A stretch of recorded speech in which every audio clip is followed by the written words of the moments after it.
You've developed and you've been very good at it, and you've had great support system from parents to teachers to coaches to develop hard skills. Be a great test taker, SATs, standardized tests, study, memorize, get the A. Machine learning can do a lot of the hard skills quicker, faster, outtake you on tests now. AI can actually outscore most human beings on STEM tests now. So what is left for us to really develop our soft skills, our ability to communicate, our ability to connect with people? And I consider that the heart-to-heart aspect of being a good collaborator on a team.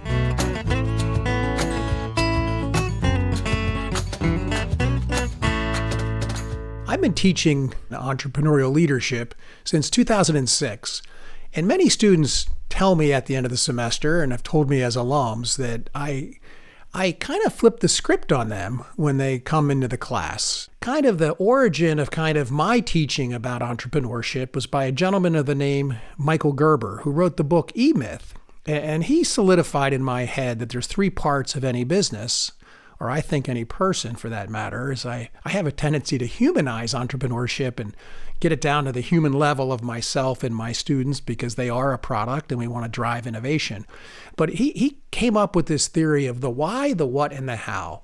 The why is the vision, kind of flying your plane at your life, seeing your future and acting upon it today, flying the plane at 60,000 feet, looking long term at your why, your motivation in life, your motivation of that company, the problem you're trying to solve.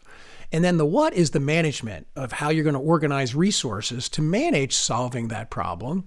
And then the how is, the what's more 20,000 feet. The how is right on the ground. You're executing, you're the technician.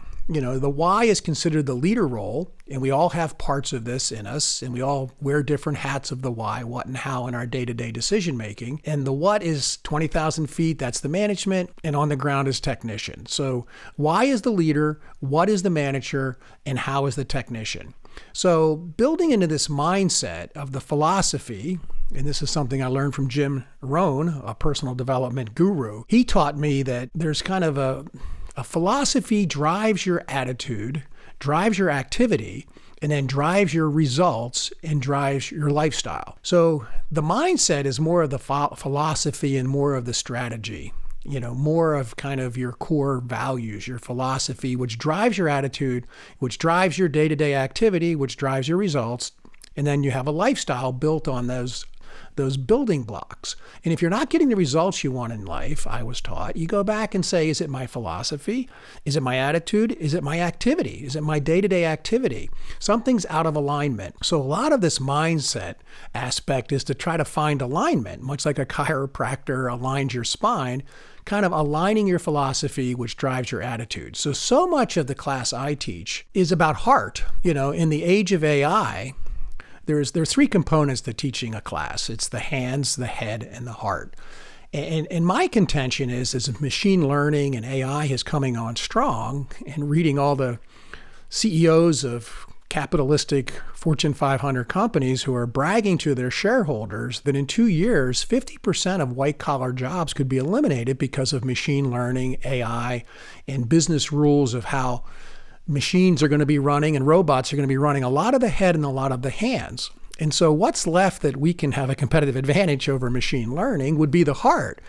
I'm happy to say that I think I've been teaching, perhaps inadvertently, nothing but heart for the last soon to be 20 years, because I've always been into the philosophy and the strategy and kind of studying my own motivations of why I do what I do as an entrepreneur, and have, since being a college student, always considered myself a bit of an outsider to conventional wisdom. So I've always asked the question, why? And then as I became a trained marketer, why people buy things. And then I learned they buy things because of emotion. Up to 90% of our purchasing decision is tied to emotion. And I consider emotion is tied to your heart.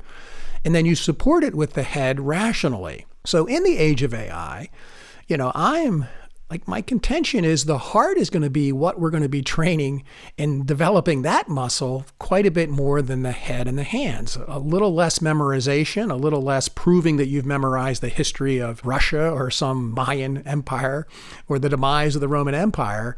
Machine learning and ChatGPT and things can kind of bring that up instantly into your head. So there's going to be a little bit less of that. And companies are saying they're going to turn a lot of that over to machine learning. So we have to develop the heart. And so philosophy and attitude in this emotional intelligence, EQ is going to become more popular than IQ. And it's already that way. It's the soft skills. You've been raised to develop hard skills.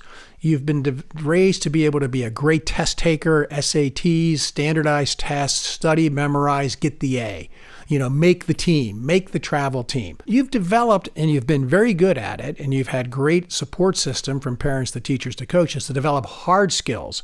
Another flip is that soft skills are what are most demand. Again, machine learning can do a lot of the hard skills quicker, faster, outtake you on tests now. AI can actually outscore most human beings on STEM tests now. So what is left for us to really develop our soft skills, our ability to communicate, our ability to connect with people? And I consider that the heart-to-heart aspect of being a good collaborator on a team. EQ is more valuable now. According to every statistic from the Wall Street Journal, from HR people, they're looking for people who have high emotional intelligence.